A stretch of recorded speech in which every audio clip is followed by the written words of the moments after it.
Okay, welcome back to my YouTube channel. കുറച്ച് ദിവസമായിട്ട് big ബോസിൻ്റെ റിവ്യൂവും കാര്യമൊന്നും ചെയ്യാൻ വേണ്ടി പറ്റിയില്ല. എൻ്റെ ഫാമിലിയിലൊരു കല്യാണവും കാര്യങ്ങളൊക്കെ ആയിപ്പോയി.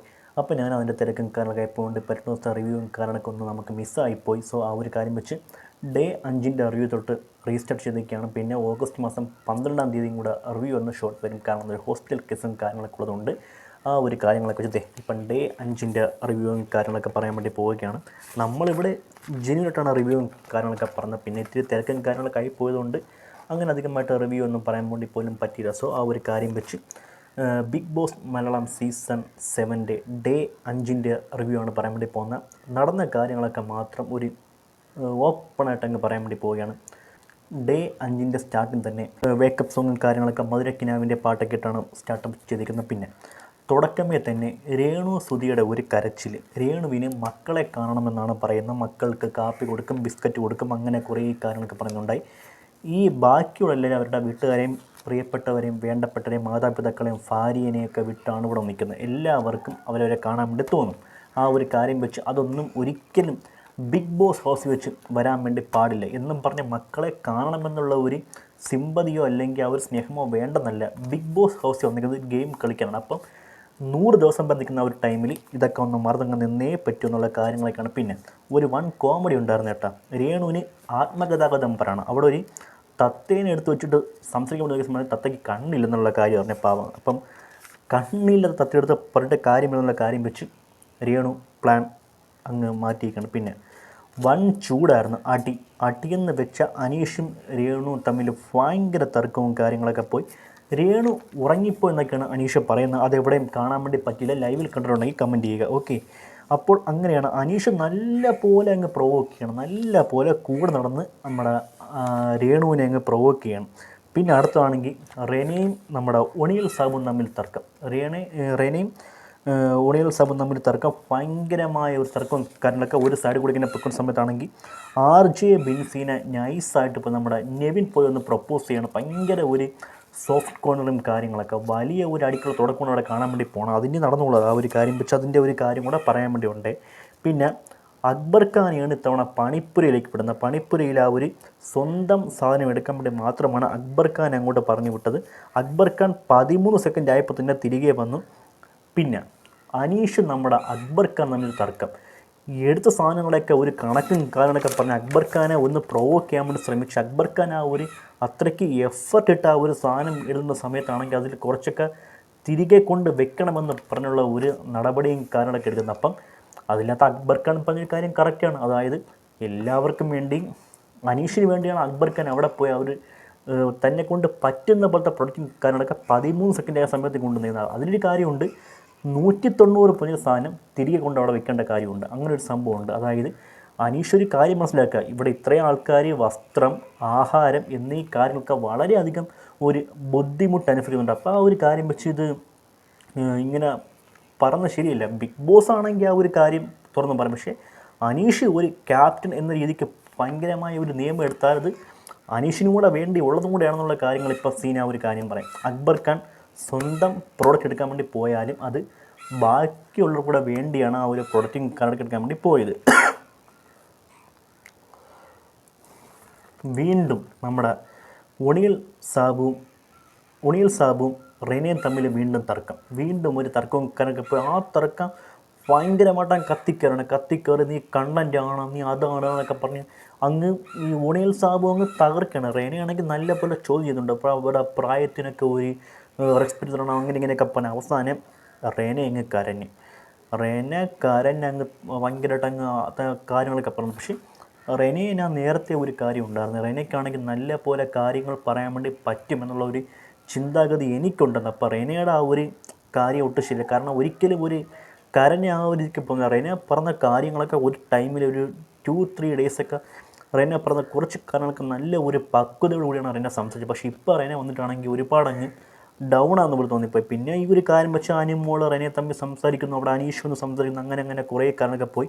പിന്നെ അനാവശ്യമായ ഒരു പ്രൊവോക്ക് നമ്മുടെ ആര്യൻ അനുമോളെ അടുത്ത് ആ ഒരു സംഭവത്തിനോട് എനിക്ക് തോന്നുന്ന കാര്യം വെറുതെ കയറി നമ്മുടെ ആര്യൻ കയറി അനുമോളെ കയറി ചൊറിയാൻ വേണ്ടി പോയൊരു കാര്യമാണ്. നല്ല തർക്കമായത് പിന്നെ ഫയറായി. പിന്നെ അങ്ങ് ഭയങ്കര ഒരു തർക്കവും കാര്യങ്ങളൊക്കെ അങ്ങ് മാറി. പിന്നെ അനുമോള് പോരുന്ന കരഞ്ഞ് അനുമോളുടെ അടുത്തൊരു കാര്യം ഇപ്പം ശരി, ഇതൊരു ഷോയാണ്.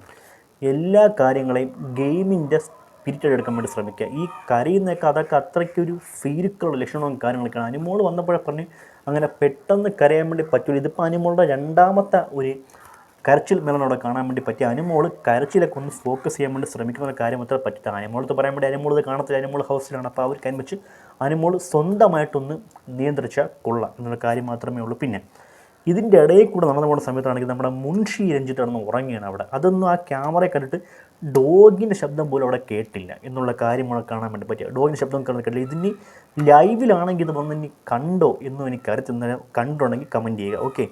പിന്നെ ആര്യൻ അനു ആ ഒരു ഇഷ്യൂ ഇങ്ങനെ പൊയ്ക്കൊണ്ട സമയത്താണ് ഈ മുൻഷി കിടന്ന് ഉറങ്ങിയത്. അപ്പം അക്ബർ വന്ന് ഇടപെടണതിനകത്ത് അക്ബർ വന്നിട്ട് എന്തൊക്കെയോ കുറേ തർക്കവും കാരണമൊക്കെ പക്ഷേ അതൊന്നും അങ്ങോട്ട് പോയില്ല. പിന്നെ 2:30 ആയപ്പോഴാണ് അനു പൂർണ്ണ കരഞ്ഞത്. 2:30 ടൈം എത്തിയപ്പോൾ അനു പൂർണ്ണ കരഞ്ഞു. ഭയങ്കര ഒരു കാര്യങ്ങളൊക്കെ. പിന്നെ അടുത്ത ഘോരമായ യുദ്ധം ആർക്കെന്ന് പറയും, നമ്മുടെ അനീഷും ശരത്തും തമ്മിൽ യുദ്ധം. ഇത് അങ്ങനെ കുറേ തർക്കങ്ങൾ, നിന്നെ കാണിച്ചു തരാടാ, നിന്നെ ഇവിടെ അങ്ങ് ഇറക്കി വിടാന്നൊക്കെ പറഞ്ഞ് അങ്ങനെ കുറേ തർക്കങ്ങളൊക്കെ അങ്ങനെ പോകണം. അനീഷും ശരത്തും തമ്മിൽ പോയിക്കൊണ്ടിരിക്കണം. ക്യാപ്റ്റൻ ആയി ടാസ്കിൽ സെലക്ഷനും കാര്യങ്ങളൊക്കെയാണ് പിന്നെ നടന്നത്. നേരത്തെ പ്രൊപ്പോസൽ ചെയ്ത നെവിനും ബെൻസിനും തമ്മിൽ ഭയങ്കര അടിയായി. ഇടയ്ക്ക് നല്ല പോലെ ആരാണ് നമ്മുടെ ഷാനു കയറി ബൂസ്റ്റ് ചെയ്യുന്നുണ്ട്. ഇടയിൽ കൂടെ കയറി നല്ല പോലെ ഒരു അടി ഒന്ന് ബൂസ്റ്റ് ചെയ്ത് വിടുന്നുണ്ട്. ക്യാപ്റ്റൻ ടാസ്കിൽ ബിന്നി, ഷാനു, അബി എന്നിവരാണ് മത്സരിച്ചത്. ഇതിനകത്താണെങ്കിൽ ഷാനു ജയിച്ചിട്ടുണ്ട്. ഷാനുവാണ് ഇനി 2ാം വീക്കിലെ ക്യാപ്റ്റൻ. അനുവിന് അനീഷിനോട് വൺ സൈഡ് പ്രണയം, ചുമ്മാ തമാശയ്ക്ക് ഒരു പ്രണയം എന്ന രീതിക്കുള്ള ഒരു ആക്ടിങ്ങും കാര്യമൊക്കെ നമ്മുടെ അനുമോൾ കാണിക്കുന്നുണ്ട്. പിന്നെ ജയിലിൻ്റെ ഉദ്ഘാടനമാണ്. പിന്നെ ആദ്യമായിട്ട് നമ്മുടെ സ്ലൈഡിങ് ജയിൽ ഓപ്പൺ ആക്കിയാണ് അനീഷിനെ കൊണ്ട് മറ്റേ ബാൻഡൊക്കെ കട്ട് ചെയ്യിപ്പിച്ച് അകത്ത് കയറ്റിയിട്ട് ശരത്തും അനുമോളും ജയിലിൽ പോയി. ഏറ്റവും കൂടുതൽ നോമിഷൻ അവർക്കാണ് വന്നത്. അനീഷിനെ ഒതുക്കാനായിട്ട് പ്ലാനിങ് അവിടെ അനു ശരത്തും ഭയങ്കര പ്ലാനിങ് നടക്കണം. അവിടെ അങ്ങനെ ഒതുക്കണം ഇങ്ങനെ പറയാം. അനീഷിൻ്റെ ഇത് അനീഷിന് ഒരു ആരോപണം കൊണ്ട് അവിടെ ഭയങ്കര ഒരു തർക്കവും കാര്യങ്ങളൊക്കെ ആയി. അതായത് ഇങ്ങനെ ഇപ്പോൾ തർക്കവും കാര്യങ്ങളൊക്കെ പോയി. അതായത് ഇപ്പോൾ നമ്മുടെ അനുമോള ഒന്ന് ഒതുക്കി എല്ലാ കാര്യവും ഒന്ന് മാറ്റി നിർത്തുന്നതൊക്കെ പറഞ്ഞ് അനീഷിൻ്റെ ഒരു പ്രസ്താവന, അങ്ങനെ എന്തോ ഒരു സംഭവമാണ് അവിടെ നടന്നത് കാര്യങ്ങളൊക്കെ. അപ്പോൾ അതിനെ ചോദ്യം ചെയ്ത് പിന്നെ നീ ഒരു പെൺകൊച്ചിൻ്റെ ഒരു അവകാശങ്ങളൊക്കെ നീ പറഞ്ഞിട്ടുണ്ടെന്നൊക്കെ പറഞ്ഞ് ശരത്തങ്ങ് വല്ലാണ്ടങ്ങ് ഒരു ക്വസ്റ്റ്യൻ ചെയ്യുന്നുണ്ട് അനീഷിന്. അങ്ങനെയൊക്കെ കുറേ കാര്യങ്ങളൊക്കെ പോയി. പിന്നെ ഒരു സ്കിറ്റാണ് കുറച്ച് സംഭവം. നമ്മുടെ അനുമോളും ശരത്തും സൂപ്പറായിരുന്നു കേട്ടോ. അതൊന്നും കാണാനൊക്കെ നല്ലത്. മറ്റേ മമ്മൂട്ടിയുടെ മറ്റേ KPSയുടെ മറ്റേ നാരായണി ബഷീർ ഇതിനായി എല്ലാവർക്കും ഒന്ന് കൊടുക്കണമെന്നൊക്കെ പറഞ്ഞ് ഒരു സംഭവമില്ല. ആ ജയിലിൽ കിടന്നുള്ള ആ ഒരു ഡയലോഗ് അത് സൂപ്പറായിരുന്നു കേട്ടോ. പിന്നെ ഒരു കോമഡി കാര്യം നടന്നിട്ട് അവിടെ, അതായത് ഇതൊരു ഫണ്ണാണ്. ഇനി വലിയ ഒരു കാര്യങ്ങളാക്കിയെന്നുള്ള ജസ്റ്റ് ഒരു ഫൺ. ഇപ്പം ഒരു കാര്യം പറയാം, ജയിലിൽ നിന്നൊക്കെ ഇറങ്ങി ബാത്റൂമിൽ പോയിട്ട് വന്ന് നേരെ കയറണം. കാരണം ജയിൽ എന്നൊക്കെ പറഞ്ഞാൽ അത്രയ്ക്കുള്ളൊരു കാര്യമാണ്. അപ്പം ഇതിൻ്റെ ഇടയിൽ കൂടെ ചെറിയൊരു ഫൺ മൂഡിൽ അവർ കാര്യം കാണിച്ച് അവർ ജയിലിൽ കയറി പോവുകയും ചെയ്തു. നമ്മുടെ അപ്പാനി ശരത്തും അനുമോളും കൂടെ ജയിലിൽ നിന്ന് ഇറങ്ങിയിട്ട് വന്നിട്ട് നമ്മളെ ശരത്തും ഈ അനുമോളും കൂടെ ചേർന്ന് ആ കിച്ചൺ ഏരിയ ഇപ്പോൾ ഒളിച്ചിരുന്നു. കുറേ നേരമായിട്ടും ഈ ഒരു അനുമോളെ ശരത്തിനെ കാണാത്തോണ്ട് ഇവിടെ നമ്മുടെ അനീഷിന് ഇറക്കണം. അപ്പോൾ അവർ ബാത്റൂമിൽ ഇരിക്കണം. ഇയാൾ ബാത്റൂമിൻ്റെ അടുത്തുവരെത്തി. അവരവിടെ ഇരിക്കണം. എന്നിട്ട് അവിടെ നിന്ന് വീണ്ടും അങ്ങോട്ട് വരുന്ന സമയത്ത് ഇവിടെ നിന്ന് ചിരിക്കുന്ന അങ്ങനെ ഒന്ന് ജസ്റ്റ് ഒന്ന് ഫൺ മൂഡ് കാര്യം ക്രിയേറ്റ് ചെയ്ത് പിന്നെ അവർ ജയിലിൽ കയറി അങ്ങ് പോയി. അത് സൂപ്പർ. പിന്നെ അനീഷ് ഒന്ന് കണ്ടുപിടിച്ച് അവരോട് ഉണ്ടെന്നുള്ള കാര്യം കണ്ടുപിടിച്ചായിരുന്നു. പിന്നെ ചപ്പാത്തിയാണ് ടാസ്ക്. ആ ഒരു ചപ്പാത്തി പറഞ്ഞ മറ്റേ ചതുരം, സ്ക്വയർ, റൗണ്ട്, 25 റൗണ്ട് ചപ്പാത്തി, 12 ത്രികോണ ചപ്പാത്തി, 13 സ്ക്വയർ ചപ്പാത്തി, അങ്ങനെ ഉണ്ടാക്കുന്ന ടാസ്കും കാര്യങ്ങളൊക്കെ. പിന്നെ അത് കഴിഞ്ഞ് വീണ്ടും ബിഗ് ബോസ് ഈ ഒരു കാര്യം റിപ്പീറ്റായിട്ട് അവർക്ക് പിന്നെ ഒരു ടാസ്കും കാര്യങ്ങളൊക്കെ കൊടുക്കുകയാണ്. വീണ്ടും ചപ്പാത്തി ഉണ്ടാക്കുന്ന കാര്യങ്ങളൊക്കെ വെച്ച് പിന്നെ ജയിലിൽ കിടന്നിട്ടാണെങ്കിൽ നമ്മുടെ ഈ ഒരു അനീഷിനെ നല്ലപോലെ ഒതുക്കാനുള്ള പ്ലാനിങ് കാര്യമൊക്കെ നമ്മുടെ ശരത്ത് ആൻഡ് അനുമോൾ അവർ കാര്യങ്ങളൊക്കെ ചെയ്യുന്നുണ്ട്. ഇത്രയും കാര്യങ്ങളൊക്കെയാണ് ഒരു Bigg Boss Malayalam season 7 day 5 നടന്ന കാര്യങ്ങളൊക്കെ. പിന്നെ ഇന്ന് ലാലേട്ടൻ്റെ ഒരു വീക്കെൻഡ് ഷൂട്ടും എപ്പിസോഡും കാര്യമൊക്കെയാണ്. ശനി ഞായർ എപ്പിസോഡ് കാണാൻ വേണ്ടി പറ്റും.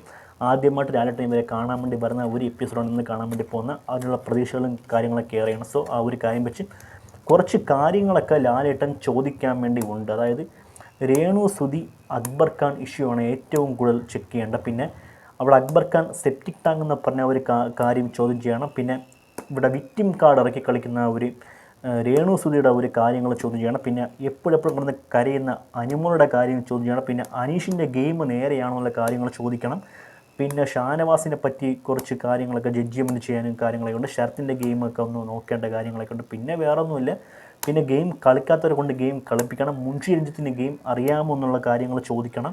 പിന്നെ റെന ഫാത്തിമയുടെ ഉണിയൽ സാബുൽ തർക്കം വേണമെങ്കിൽ ചോദിക്കാം. പിന്നെ അബി അന്ന് രേണുസുതിയുമായിട്ടുള്ള ഒരു ഇഷ്യൂവും കാര്യങ്ങളൊക്കെ വേണമെങ്കിൽ അത് അങ്ങനെ വേണമെങ്കിൽ ചോദിക്കാം. പിന്നെ ക്യാപ്റ്റൻസി ടാസ്ക് ക്യാപ്റ്റനായിട്ട് നമ്മുടെ ഈ ഒരു അനീഷിൻ്റെ ക്യാപ്റ്റൻസി നിന്നായിരുന്നുള്ള കാര്യങ്ങൾ ചോദിക്കണം.